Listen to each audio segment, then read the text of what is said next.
বিনামূল্যে বাড়ি বাড়ি বসানো হচ্ছে স্মার্ট মিটার, কিন্তু এই স্মার্ট মিটার আগামী দিনে বড়সড় বিপদ হয়ে দাঁড়াবে সাধারণ গ্রাহকদের জন্য। কারণ এই স্মার্ট মিটারে অতিরিক্ত বিল আসবে, এমনটাই মত বিরোধীদের।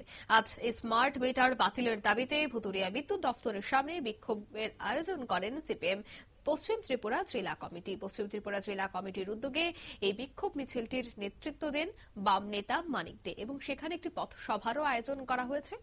এই স্মার্ট মিটারের বিরোধিতাও করা হয়। কি বলছেন মানিক দে, শোনাব। প্রিপেড সম্পর্কে আমাদের বক্তব্য হলো, রাত্র 12টায় বিদ্যুৎ চলে যাবে উইদাউট ওয়ার্নিং। এটা কি করে হয়? তারপরে আবার একে রিকানেকশন চার্জ দিতে হবে। এটা কোন ধরনের নিয়ম?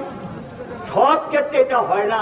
মোবাইল না থাকলে চলবে, রাত্র 12টা যদি বিদ্যুৎ না থাকে আলো জ্বলবে না, বাথরুমে যেতে পারবে না, ফ্যান ঘুরবে না, যারা এসি ব্যবহার করে তাদের এসি চলবে না।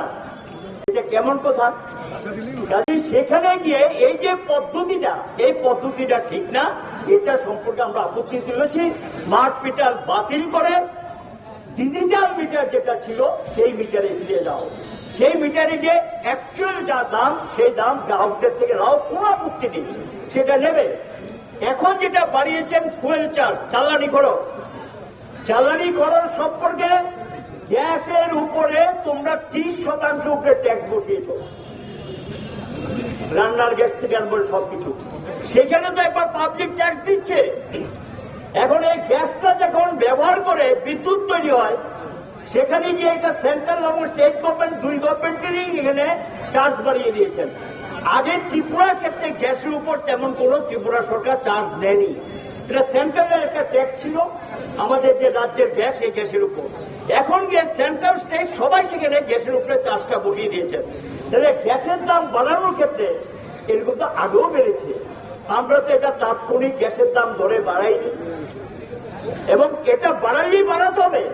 চট করে কথা নেই, বার্তা নেই, পার ইউনিটে 77 পয়সা বাড়িয়ে দিলেন প্রতি ইউনিটে, এবং লাগু করেছেন এটা সম্ভবত এপ্রিলের 1 তারিখ থেকে। দেখবেন যে অনেকের বিলের মধ্যে এরিয়া ঢুকে যাচ্ছে। এটা কেমন কথা? চট করে এটা গ্রাহকদের উপর চাপিয়ে দেওয়া। চতুর্থ যে প্রশ্নটা, রাজ্য সরকার গ্রাহকদেরকে আগে 40 কোটি টাকা দিতেন। আপনারা শুনলেন মানিকদের বক্তব্য। এই স্মার্ট মিটার অতি দ্রুত বাতিল করতে হবে, এই দাবিতে কিন্তু সরব হচ্ছে বিরোধীরা।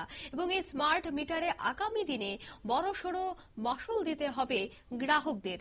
তাই এই বিষয়টা যেন আরো তীব্র আকার ধারণ না করে, তার জন্য কিন্তু স্মার্ট মিটার বাতিলের দাবিতে সরব হয়েছে বাম অঙ্গ সংগঠনগুলি। নিয়ে নিচ্ছে ছোট্ট একটি বিজ্ঞাপন বিরতি, সঙ্গে থাকুন।